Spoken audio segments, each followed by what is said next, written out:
বন্ধুরা, এবার আমরা জানব ঘোড়া থেকে সাপের বিষের অ্যান্টিভেনম তৈরির প্রক্রিয়া সম্পর্কে।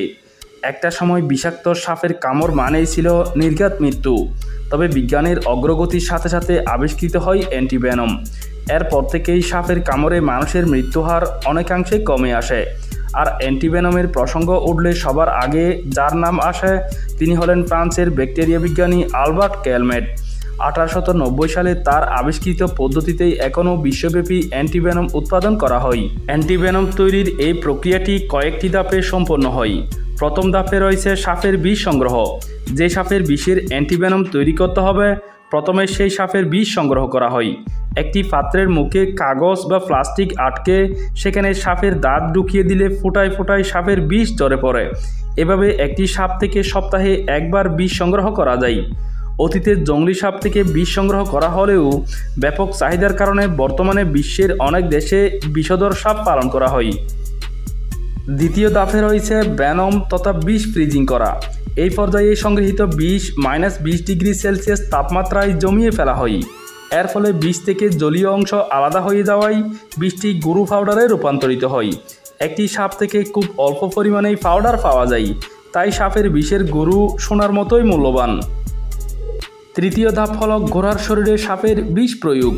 অ্যান্টিভেনম তৈরির এটাই সবচাইতে গুরুত্বপূর্ণ ধাপ, কিছুটা ঝামেলার কাজও বটে। ঠিক এই কারণে সব দেশ অ্যান্টিভেনম উৎপাদন করতে পারে না। আমরা জানি পৃথিবীর সকল প্রাণীর শরীরেই বাইরে থেকে আসা সমস্যাগুলো মোকাবিলার জন্য শরীরের নিজস্ব প্রতিরক্ষা ব্যবস্থা রয়েছে। অর্থাৎ শরীরে কোনো রোগ জীবাণু প্রবেশ করলে শরীর নিজে থেকেই তার অ্যান্টিবডি তৈরি করে নেয়। ব্যতিক্রম শুধু সাপের বিষের ক্ষেত্রে। মানুষসহ বেশিরভাগ প্রাণীর শরীর সাপের বিষের প্রতিবিষ তৈরি করতে পারে না। তবে পৃথিবীতে গুটি কয়েক প্রাণী আছে যারা এমনটা করতে পারে। এগুলোর মধ্যে উল্লেখযোগ্য হলো উট, ভেড়া, ছাগল, বেজি, খরগোশ, হাঙ্গর, ঘোড়া ইত্যাদি। এইসব প্রাণীগুলোর মধ্যে অ্যান্টিভেনম তৈরির জন্য ঘোড়া সবথেকে সুবিধাজনক, কেননা সাপের কামড়ে ঘোড়া কখনোই মরে না। তা একটি সাপ কামড়া কিংবা 10টি সাপ। এছাড়াও ঘোড়া অনেক দিন বাঁচে, বারবার ব্যবহার করা যায় এবং রক্তের পরিমাণও বেশি। এইসব সুবিধার জন্য বর্তমানে বাণিজ্যিকভাবে অ্যান্টিভেনম উৎপাদনের ক্ষেত্রে ঘোড়ার ব্যবহার সর্বাধিক। এই প্রক্রিয়ায় পূর্বে সংগ্রহ করা সাপের বিষ ইনজেকশনের মাধ্যমে ঘোড়ার ধমনীতে প্রবেশ করানো হয়।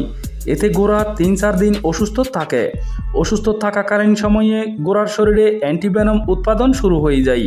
ফলে শরীরে থাকা সমস্ত বিষ ধীরে ধীরে অকার্যকর হয়ে পড়ে। 3-4 দিন পর ঘোড়াটি সম্পূর্ণ সুস্থ হয়ে ওঠে। পরে এই ঘোড়াকে একই জাতীয় অন্য কোনো সাপ কামড়ালে তার শরীরে তেমন কোনো প্রভাব পড়বে না।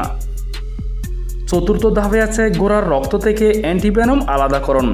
এই ধাপে ঘোড়ার শরীর থেকে রক্ত নিয়ে তার লাল ও সাদা অংশ আলাদা করা হয়। এরপর সাদা অংশ থেকে একটি বিশেষ প্রক্রিয়ায় অ্যান্টিভেনম আলাদা করা হয়। পরে অ্যান্টিভেনমটির শুদ্ধিকরণ প্রক্রিয়া সম্পন্ন করে সেটাকে শিশিতে ভরে বাজারজাত করা হয়। পরবর্তীতে অ্যান্টিভেনমটিকে সাপে কাটা রোগীর শরীরে ইনজেক্ট করলে সেটি শরীরে থাকা বিষকে অকার্যকর করে দিয়ে জীবন বাঁচিয়ে তোলে।